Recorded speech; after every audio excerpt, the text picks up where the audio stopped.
네, 감사합니다. 우리 서로 인사하겠습니다. 메리 크리스마스. 네, 한 번 더 인사하겠습니다. 사랑하고 축복합니다.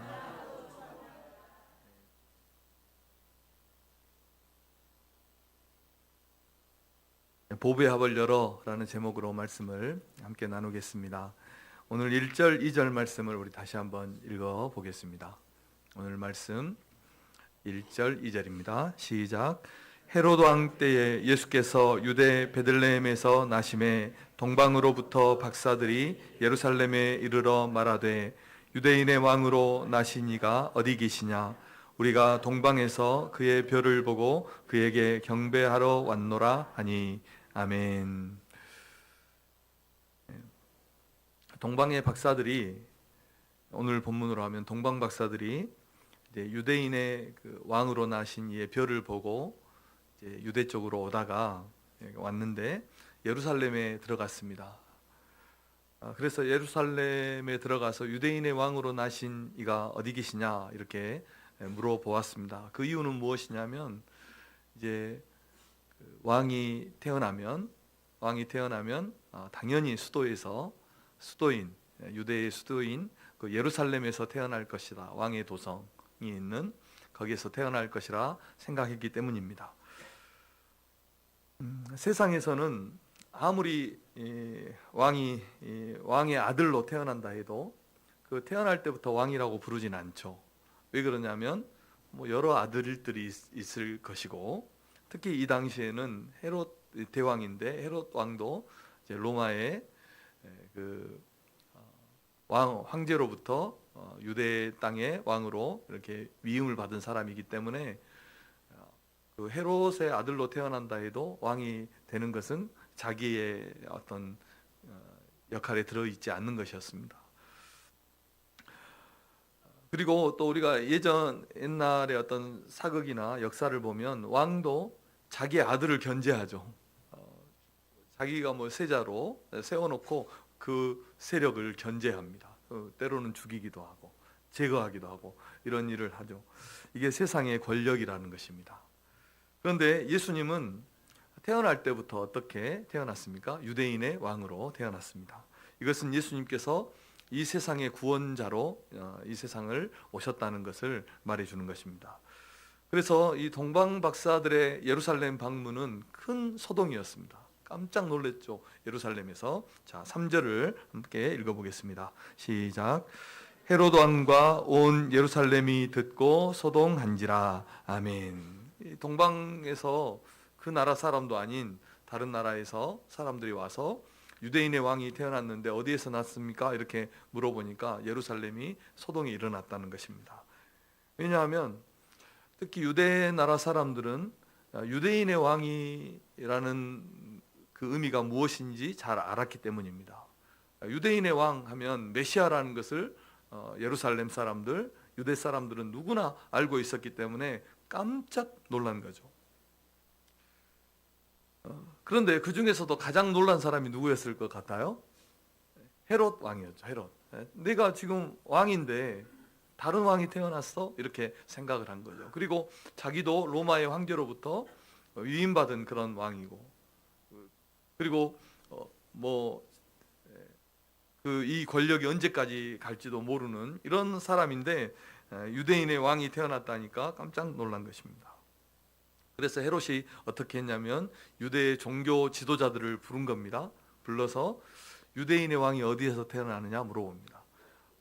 오늘 4절 이하에 보면 좀 더 구체적으로 물어보죠. 그리스도가 어디에서 태어나느냐, 메시아가, 세상을 구원할 그리스도가 어디에서 태어나느냐 이렇게 물어봅니다. 그러니까 종교 지도자들이 어디에서 태어난다고 말합니까? 베들레헴에서 태어납니다. 이렇게 대답을 한 겁니다. 그런데 우리가 이 오늘 본문을 보면 깜짝 놀라고 또 놀랄 일이 있습니다. 그것이 무엇이냐면 이렇게 유대인들은 메시아가 어디에서 태어날 것인가를 정확하게 알고 있었는데 유대인의 왕이 그리스도라는 것을 알았고 그가 어디에서 베들레헴에서 태어날 것이라는 것도 알았지만, 그런데 이 예루살렘과 베들레헴은 10km도 떨어지지 않은 곳이에요. 뭐 뛰어가도 금방 뛰어가 버릴 그런 곳인데, 예수님이 태어날 때 어느 누구도 찾아가지도 않고 경배하지도 않았고 그 사실을 아무도 알지도 기다리지도 않았다 하는 것입니다. 정말 이상한 일이죠. 나중에는 그 유대인의 왕으로 태어나신 분을 십자가에 못 박아 버립니다. 요한복음에 보면 1장에 보면 이 예수님을 가리켜서 유대인의 왕으로 태어나신 메시아로 오신 그 예수님을 가리켜서 그가 세상에 계셨고 그가 세상은 그로 말미암아 지은 바 되었는데 자기 백성이 그를 알아보지 못했고 영접하지도 않았고 믿지 않았다, 이렇게 말씀을 했습니다. 이스라엘 백성들이 그렇게 소망하고 그렇게 기다린다, 대망한다 하면 했던 그 그리스도가 이 땅에 오셨는데, 그 그리스도의 오심을, 유대인의 왕으로 오심을 어떻게 했습니까? 조금도 관심이 없고 자기들의 삶을 살아가기에 급급했다 하는 것입니다. 우리는 무엇을 바라면서 세상을 살고 있습니까? 우리의 소망은 무엇입니까? 과연 우리 주님이 다시 오신다 할 때, 주님이 다시 오시는 그날에 우리는 그분을 알아볼 수 있고 그분을 영접할 수 있고 그분을 맞이하고 주님 그 나라에 우리는 들어갈 수 있습니까? 그만큼 우리는 준비되어 있습니까? 그렇게 주님을 기다리면서 살고 있습니까?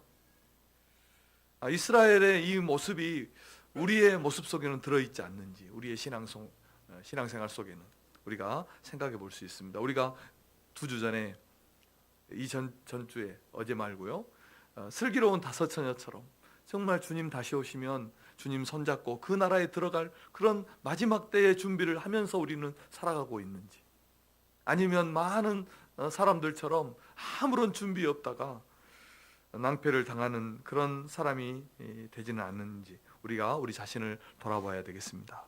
이스라엘은 오늘 어땠습니까? 메시아가 태어난다는데, 아니 메시아가 태어났다는데 기뻐하지도 않고 찾아보지도 않고 찾으려고 하지도 않고 소동하고 끝나버렸어요. 그랬대? 그런 일이 있었대? 이렇게 놀라고 말아버렸다는 거예요. 얼마나 정말 이상한 일입니까? 우리의 삶은 우리의 구원이 되시고 우리의 왕이 되신 하나님을 찬양하고 하나님을 경배하는 그런 삶이어야 됩니다. 그분을 높이고 그분의 사명을 위해서 살아가는 삶이 우리의 삶이어야 됩니다. 우리의 신앙이 어리거나 장성했거나 우리가 사나 죽으나 우리의 소망은 주님밖에 없는 것입니다. 주님만 바라면서 세상을 살아가시는 우리 성도님들 되시기를 주님의 이름으로 축복합니다.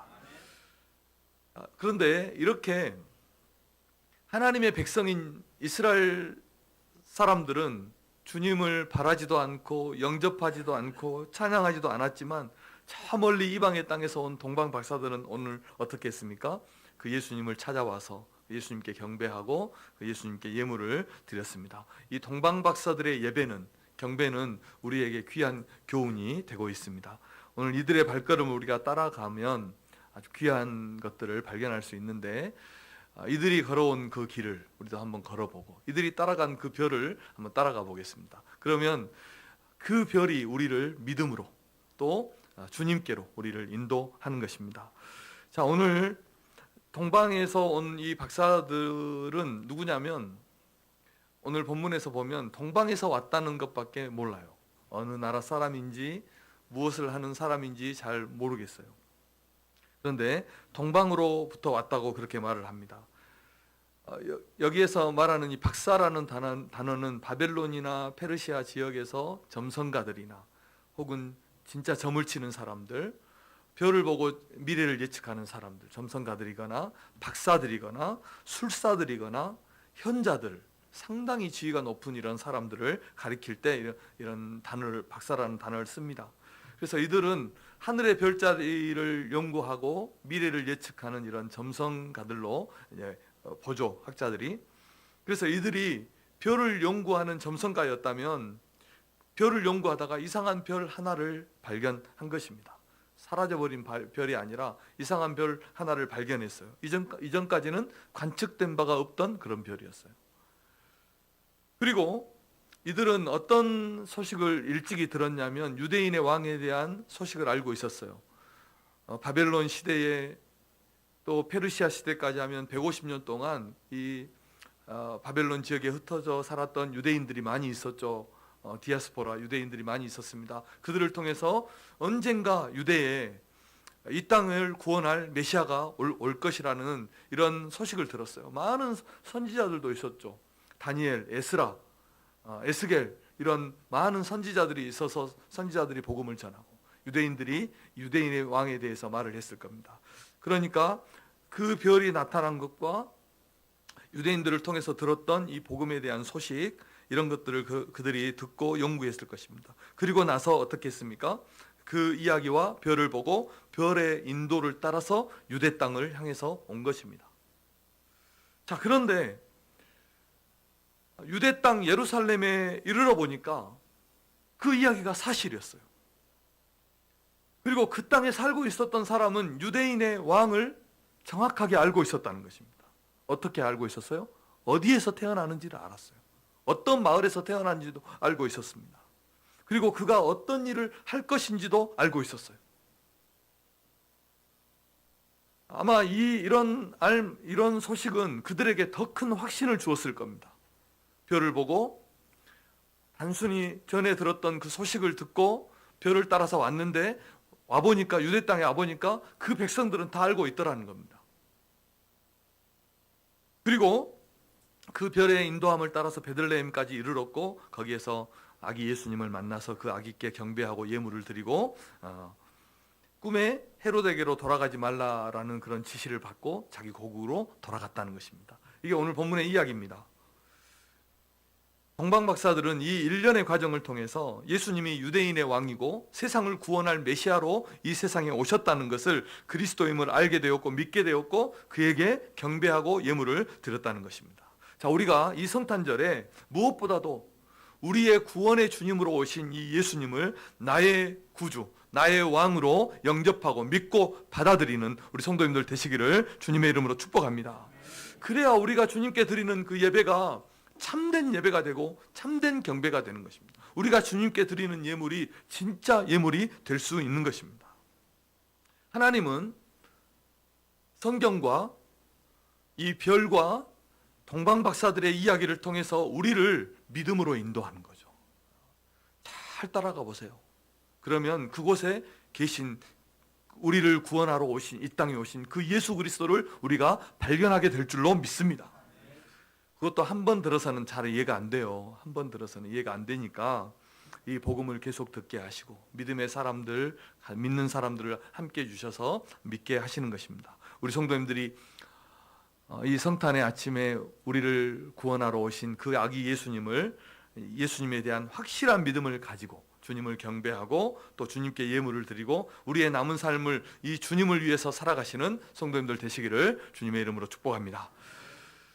두 번째로는 이 동방 박사들의 경배, 그들이 드린 이 경배의 모습을 통해서 우리가 주님을 어떻게 예배하고 경배하고 또 예물을 드려야 되는지 생각해 보겠습니다. 세 가지로 생각하겠습니다. 첫째는 동방에서부터 예루살렘에 이르렀죠. 헌신입니다. 헌신의 모습을 보여줍니다.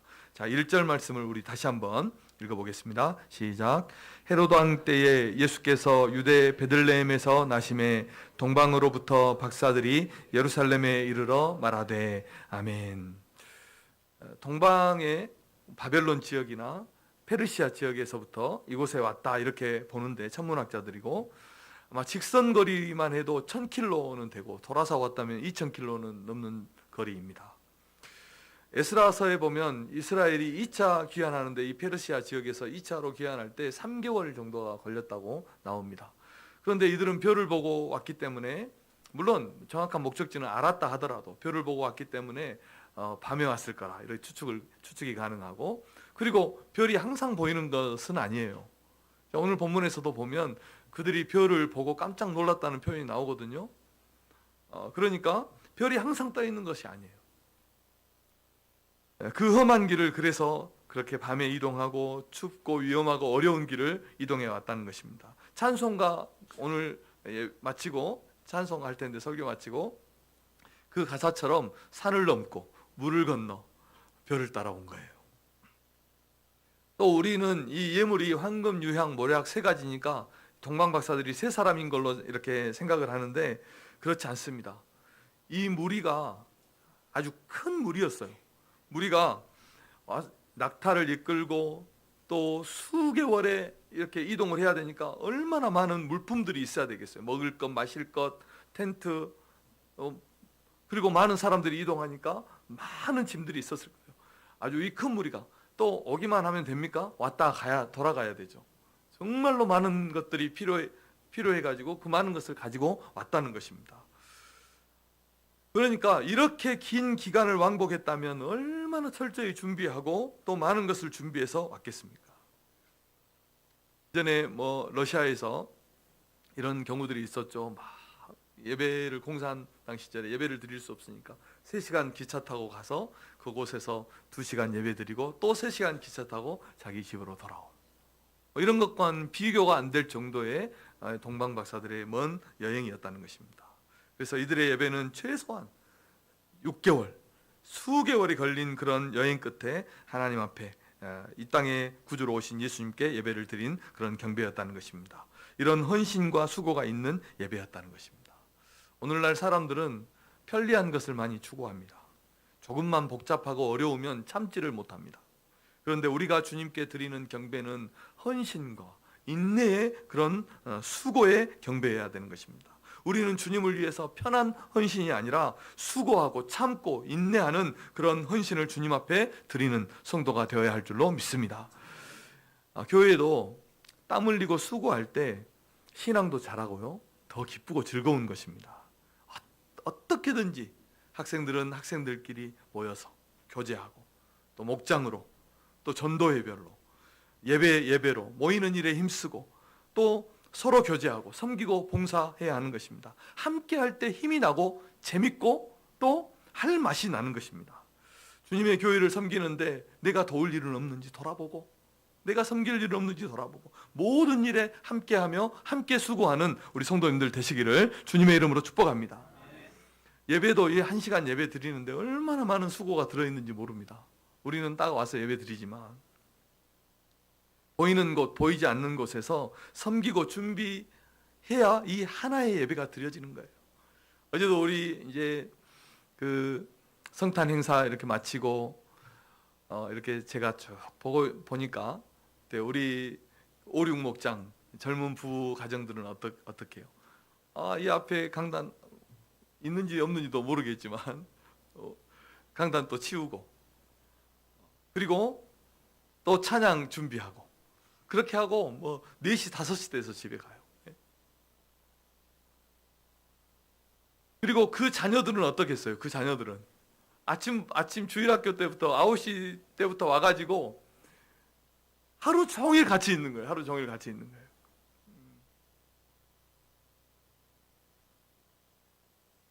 011은 때와 장소를 가리죠. 예. 이것이 예배입니다. 그런데요, 이런 수고가 예배지 그냥 우리 다른 것이 예배가 아니라는 것입니다. 제가 전에 어떤 자매님이 우리 교회 자매님이 집사님인데 이분이 한 분을 전도 축제 때 전도에 왔어요. 전도에 왔는데 아니 정확히 기억이 나지 않는데 전도에 왔는데 막 바쁘게 아침부터 움직이고 이렇게 하는 거 보고 그 전도 오신 분이 야 이렇게 할 거면 나는 교회 못 다니겠다. 그리고 교회 그 다음부터 알았대요. 참 교회 안 오는 방법도 신선하면 예. 그러니까 교회 와서 보니까 야, 이 교회 다니는 사람들 웬만해 가지고는 교회 못 다니겠다 자기가 생각한 거예요. 기도하는 일, 봉사하는 일, 가르치고 섬기는 일 어느 것 하나 수고 없이 되는 일이 있습니까? 하나님은 그런데 우리의 수고를 기뻐 받으시고 잊지 않으신다는 것을 기억하고 수고의 예배를 하나님 앞에 드리시는 우리 성도님들 되시길 바랍니다. 그리고 두 번째로 이 동방박사들이 드린 예배는 예루살렘이 아니라 베들레헴에서 왕궁의 화려한 곳이 아니라 마구간의 말구유에 누인 그 아기께 경배하는 그런 경배였다는 것입니다. 자, 11절 말씀입니다. 함께 읽겠습니다. 시작. 집에 들어가 아기와 그의 어머니 마리아가 함께 있는 것을 보고 엎드려 아기께 경배하고 보배합을 열어 황금과 유향과 몰약을 예물로 드리니라. 아멘. 박사들은 놀랐을 것입니다. 유대인의 왕이기 때문에 당연히 왕궁이 있는 예루살렘에서 그 왕이 태어날 것이라 생각했는데, 그런데 그들이 도착한 곳은 베들레헴이었어요. 그 베들레헴에서도 화려한 어떤 왕궁도 아니고 여관도 아니고 집도 아니고 아닌 마구간에 말구유에 누워있는 그 아기를 본 겁니다. 얼마나 놀랐을까요? 이런 일이 있을까? 그리고 그들의 부모의 그 가난함, 그들의 형편을 보고 놀랐을 것입니다. 더 놀란 것도 있었을 겁니다. 유대인의 왕이 태어났다 하는데 아니 그 백성의 어느 누구도 와보지 않은 거예요. 이런 초라한 탄생이 어디에 있습니까? 말 구유에 누워있는 그 아기를, 말 구유는 참 억양이라도 유자가 들어가서 예쁘기라도 하죠. 말 밥 먹는 여물통 아닙니까? 거기에 누워있는 아기 예수를 본 겁니다. 그런데 이들은 어떻게 했습니까? 그 아기 예수께 엎드려 경배했습니다. 엎드려 경배했어요. 왜 그렇습니까? 별을 보고 왔죠. 그리고 전해 들은 이야기가 있죠. 또 예루살렘 유대 땅에 와보니까 실제로 그 유대인의 왕이 태어난다는 걸 실제로 알고 있었죠. 이 모든 과정을 통해서 이 아기 예수가, 이름이 또 예수였죠. 이 아기 예수가 온 세상의 메시아라는 것을 확신했을 겁니다. 그래서 자기들이 그 아기 예수께 엎드려서 경배한 것입니다. 제가 전에 수요일에 이 본문으로 설교할 때 이런 말씀 드린 적이 있어요. 군대에서 우리가 어떤 군단장이나 참모총장이나 이런 대통령이나 이런 사람들이 군대 사열을 할 때 몇 달 전부터 연습합니다. 대통령 정도 오면은 한 1년 전부터 연습할 거예요. 그래서 아주 칼같이 줄을 쫙 맞추고 그리고 경례를 하고 이렇게 합니다. 그럴 때 얼마나 멋있는지 몰라요. 한 사단만, 한 부대만 모여서 부대장께 경례를 하잖아요. 그러면 산천이 울리도록 경례를 합니다. 산천이 울리도록요. 그렇게 안 하면 안 되죠. 군대니까요. 그렇게 하면 인사하는 사람도 받는 사람도 하는 것 같고 받는 것 같아요. 멋집니다. 국군의 날 얼마 전에 시가 행진하는데 얼마 들었다고 그러잖아요. 돈 많이 들었다. 얼마나 멋있습니까? 받을 만도 하고요. 그런데 한두 명이나 이렇게 모여서 하면은 멋이 나지 않아요. 그래서 우리가 군대 제대할 때 좀 병장 돼서 이렇게 들어가면 인사 어떻게 합니까? 인사 이렇게 딱 후임병이 인사하면은 거창이 어떻게 합니까? 인사 이렇게 하고 말아버리죠. 받다 말아버려요. 그러니까 우리 사람이 눈에 보이는 것에 이렇게 좌지우지 되는 것입니다. 사람이기 때문에 그런 것입니다. 그런데 우리가 주님의 교회를 섬길 때는 외적인 것에 좌우돼서는 안 되는 것입니다. 주님이 주님 되시고 주님이 우리의 왕이시라는 것을 기억하고 그분께 합당한 예를 갖추어서 합당한 경배와 예배를 드려야 하는 것입니다. 힘과 정성과 뜻을 다해서 말 구유에 누인 아기께 엎드려 경배해야 되는 것입니다. 교회에서 봉사하고 섬기는 것은 누가 알아주지 않습니다. 동방의 박사들이 와서 말 구유에 누인 그 아기께 경배한 것처럼 아무도 알아주지 않습니다. 그래서 우리가 이 일을 소홀히 여길 수 있습니다. 그런데 우리가 예배하고 섬기는 그분이 만왕의 왕이시라면, 우리의 구원의 주님이라면 두세 사람이 모여서 예배해도 그 앞에 엎드려서 마음을 다해서 정성을 다해서 힘을 다해서 그분께 엎드려 그분을 경배해야 될 줄로 믿습니다. 그러면 그곳에 주님이 함께 하시는 것입니다. 두세 사람이 모인 곳에 나도 그들 중에 함께 있는 것입니다. 동네 아르바이트를 뽑아도 실력도 보고 외모도 보고 인품도 봅니다. 요즘은 특히 그렇습니다. 한 사람이 그 회사의 가치를 아주 떨어뜨려 버리기 때문입니다. 사람들이 어디 식당 하나를 가더라도 요즘 다 검색해보고 하니까 거기 아르바이트 상당히 불친절합니다 이러면 가기 싫어져요. 우리가 영광스러운 주님의 교회를 섬기면서 주의 사역을 감당하면서 주인의식을 갖고 또 낮은 마음으로 낮은 자리에서 섬기고 최선을 다해서 주님을 섬기고 주님을 예배하는 우리 성도님들 되시기를 바랍니다. 마지막 세 번째로는 그들이 황금과 유향과 몰약의 예물을 드린 것입니다. 11절 하반절에 보니까 엎드려 아기께 경배하고 보배합을 열어 황금과 유향과 몰약을 예물로 드렸다, 이렇게 말씀했습니다. 이 구절에서 보배합은 보물상자입니다. 보물상자. 먼 곳에서 출발할 때부터 유대인의 왕으로 또 메시아로 오실 그분을 위해서 보물을 준비해서 와서 가장 귀한 것을 그 예수님께 드렸다는 것입니다. 우리가 주님에 대한 사랑은 우리가 주님께 드리는 것으로 표현되는 것입니다. 드리는 것에 비례하는 것입니다. 황금, 유향, 몰약, 물론 값도 값이지만 예수님의 왕 되심과 하나님 되심과 그분이 우리를 위해서 당하신 그 고난과 죽으심의 정확한 예물이었습니다. 우리는 하나님께 하나님의 걸맞는 삶을, 하나님의 맞는 정성과 예물을 그 하나님께 드려야 할 줄로 믿습니다. 우리가 주님 앞에 드리는 경배와 섬김과 예물이 값싼 헌신이 되어서는 안 됩니다. 값진 헌신이 되어야 됩니다. 나를 위해서 이 땅에 십자가 지시기 위해서 오신 그 주님을 위해서 우리가 가장 귀한 것을 주님 앞에 드리는, 우리의 가장 귀한 보물을 주님 앞에 드리는 우리 성도님들 되시기를 바랍니다. 말씀의 결론입니다. 하나님의 백성들은 이스라엘 백성들이죠. 오늘 본문의 이스라엘 백성들은 누구보다도 그리스도를 잘 알았고 그분의 오실 것도 알았고 그분이 어디에서 태어날 것도 알았고 모든 것을 다 알았지만 그분께 가서 경배하지도 영접하지도 섬김도 드림도 없었습니다. 성경을 아는 지식보다 그분을 정말 사랑하고 그분을 바라고 살아가는 것이 훨씬 중요한 신앙인 것입니다.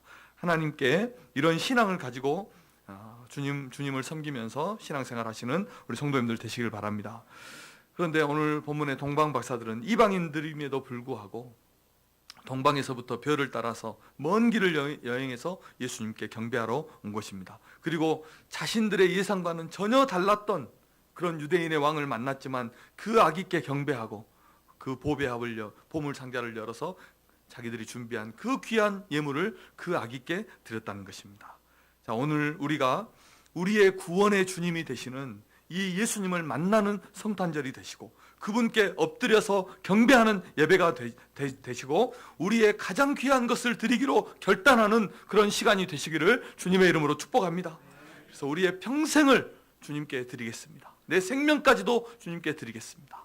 이런 마음으로 주님을 예배하시고 또 우리에게 오신 그 주님을 영접하시는 우리 성도님들 되시기를 주님의 이름으로 축복합니다. 기도하겠습니다. 하나님 아버지 감사합니다. 오늘 말씀을 우리가 받았습니다. 동방 박사들이 별을 보고 주님을 찾아 경배했듯이 우리를 믿음으로 인도하여 주시옵소서. 나를 위해 이 세상에 오신 주님께 우리의 가장 귀한 것을 드려 주님을 예배하고